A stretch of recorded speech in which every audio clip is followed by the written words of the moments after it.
నా పేరు డాక్టర్ అనిల్ కుమార్ నరాల Shetty, international cardiologist, Sydney city hospitals. తరచుగా చాలా మంది జనరల్ చెకప్స్ వస్తూ ఉంటారు.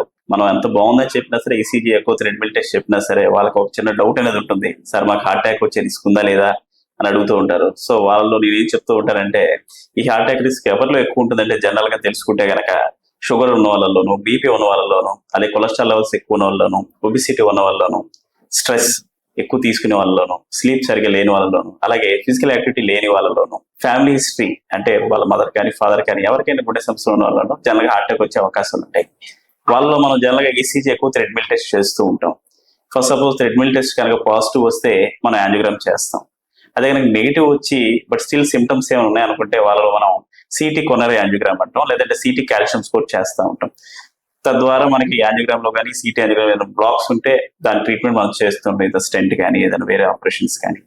అలాగే ఎక్కువలో కనుక ప్రాబ్లం ఉంటే, 2D ఎక్కువలో కనుక ప్రాబ్లం ఉంటే, పంపింగ్ యాక్షన్ వీక్ అవటం కానీ, అలాగే వాల్వ్ ప్రాబ్లమ్స్ కానీ ఏమైనా ఉంటే మనం కార్డియాక్ ఎంఆర్ఐ చేస్తుంటాం. అలాగే ఈసీజీలో రిథమ్ అబ్నార్మాలిటీస్ ఉంటే కనుక హోల్డర్ టెస్ట్ చేస్తూ ఉంటాం. అదే కాకుండా మనకి ESCVD అంటే atherosclerotic cardiovascular disease 10-year risk score అనేది ఒకటి ఉంటుంది. అంటే హార్ట్ అటాక్ వచ్చే 10 ఏళ్లలో మనకి ఎంత రిస్క్ ఉన్నదని చూపిస్తుంది అనమాట. దాంట్లో జనరల్ గా ఏజ్, మన యొక్క సెక్స్ చెప్పటం, అలాగే మన యొక్క religion, LDL, HDL levels, cholesterol levels, అలాగే మన యొక్క వెయిట్ లెవెల్స్, ఎంత ఒబిసిటీ లెవెల్ ఉన్నాం, BMI లెవెల్స్, ఇవన్నీ తీసుకొని యావరేజ్ చేసి 10 years రిస్క్ స్కోర్ అనేది ఇస్తుంది. ఇన్ కేస్ అది కనుక లెస్ దెన్ 5% ఉంటే అది లో రిస్క్ కింద తీసుకుంటాం. 5 to 20% ఉంటే ఇంటర్మీడియట్ రిస్క్ అంటాం. మోర్ దెన్ 20% ఉంటే హై రిస్క్ అంటాం.